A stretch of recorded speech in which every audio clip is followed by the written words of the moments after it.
there, legend. It's Friday and once again time for some marketing insights in the next 5 minutes. Who am I kidding? Seriously, I'll try to stay in line today. So, if you've seen last week's episode, we talked about how to find your tribe. Now, I want to go deeper into how to make them discover what you have to offer and then like to do business with you. It's like getting that first date with someone you fancy. What will it take? How do you secure that second date, given you both are interested in it? So let's just get into it and simplify the complexity of the customer experience.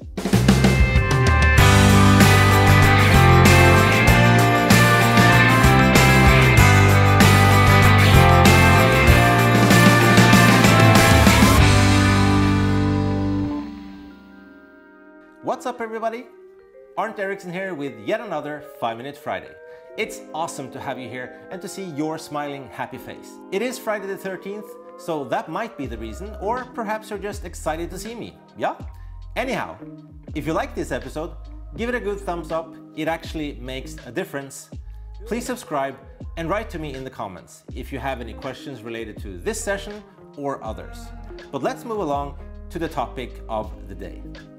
How to make the customer like you and change their behavior.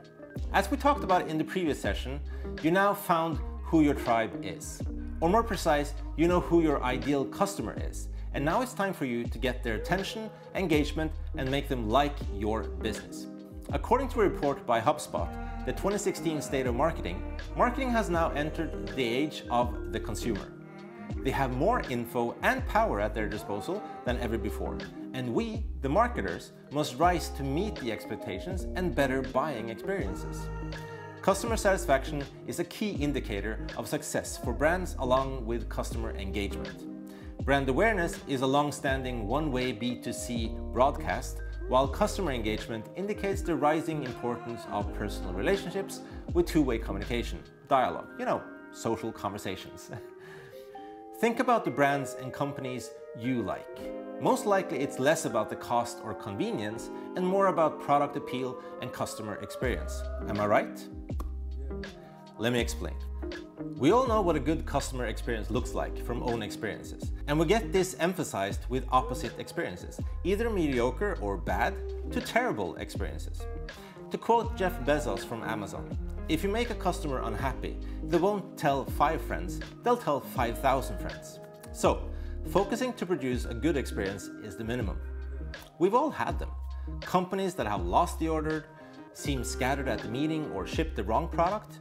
If it happened enough, we take our business elsewhere, to those who makes us feel we matter, and we are willing to pay more for that. So, how do we create those customer experiences that affect their behavior positively and make them like you and choose you over the competition? Identify. In the last session, I told you to identify your ideal customer by listening and find truths about them through demographics and psychographics. Now it's time to map out and identify the ideal customer experience. What does an optimal experience look like?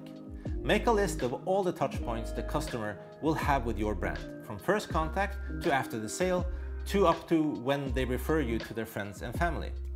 What are the expectations of those interactions, and what would exceeding those look like? Concrete objectives. Once you know what success looks like in the eyes of your customer, you'll need to turn it into functions and stages. So you need to place it into the find, like, love method. Also, make it as tangible as possible, so it's precise and easy to apply within the company. Make them a reality. Once these objectives are precise and profitable, then reverse engineer the funnel and address each action to the right person or department, meaning who needs to give input into the objectives or be involved applying it. Gather all resources and make them build the action plan. If there is no uncertainty internally about how you intend to deliver customer experiences, you will be perceived as an authentic and holistic brand that delivers on expectations, which customers like. This will make them change their behavior and be the starting point of a long-lasting and profitable relationship with your customer. Now, this is not a one-time session though. This needs to be revisited and anchored within your company to make sure your brand stays on course so that customers get an experience they expect and makes them feel they are your priority, which will make you their priority. Simply put, they will like you. So that's it for today's session. Still here? Awesome. Thank you for giving me a few minutes of your time, which I do hope you found valuable. So now I pass it on to you. What are your thoughts? Do you agree or disagree? I'd love to hear from you, so please leave a comment below or reach out to me on Twitter or Instagram. But that's all, folks. Thanks again. Next week's topic is how to make your customer go from liking you to loving you. Whew! It's going to be fun, so please stay tuned. Until then, be safe, stay awesome. I'll see you next Friday.